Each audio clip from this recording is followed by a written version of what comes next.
If you spend enough time around red dots, you'll eventually see one just fly right off of the gun.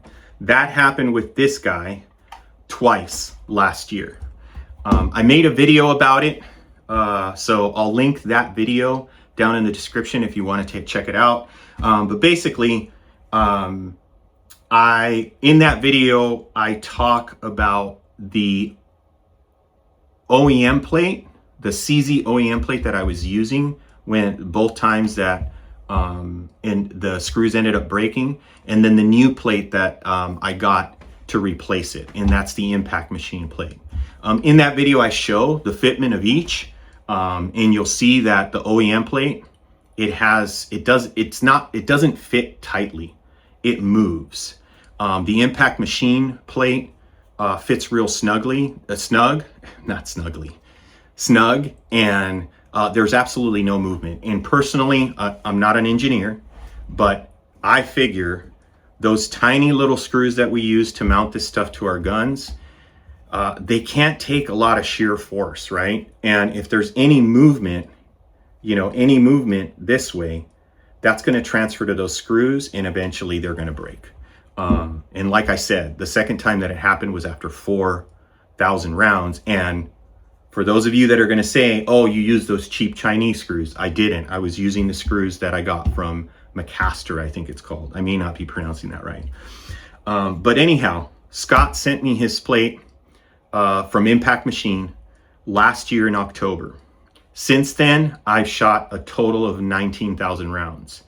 I do want to say that after 14,000 rounds, I wanted to check everything out because, again, the screws that broke are the screws that mount the plate to the slide. So I wanted to check them out, and the only way that I can do that is by removing the dot, right? I can't see them. But when after 14,000 rounds, I checked the screws, the dot that mount the dot to the plate. They were completely tight, just as I had originally set them.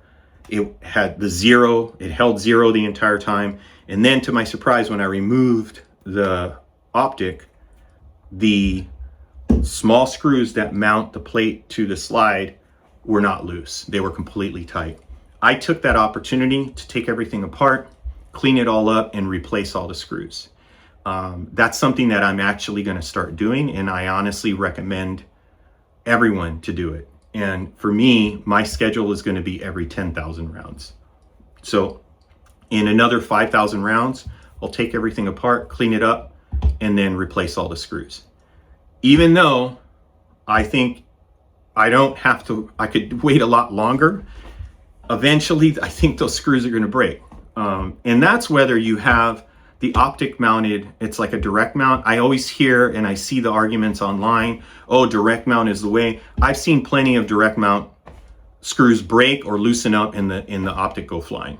Now, obviously with the plate, you have 2 more screws to worry about. But I think either way, my recommendation is after 10,000 rounds to take things apart and replace it. It's no fun when you're shooting a match and your optic flies off. It's also no fun when the optic flies off and the end of the screws are broken inside your slide. That's no fun at all. So a little bit of a preventative maintenance for a few bucks. Screws aren't that much. They're like $5 for a bulk pack of them or whatever. I don't remember how much I paid for them, but they're not expensive, and it's not very hard to dismount and mount the slide. But that's my recommendation. So again, I'm very happy with this plate. I actually reached out to Scott to see if he's making a plate for the Kimber 2K11. I think I'm going to pick one of those up soon. And I've heard that the plate that ships with that gun is not great. I don't want to go through that again. So hopefully he does make one, and I'm going to run his plate because I'm happy with it.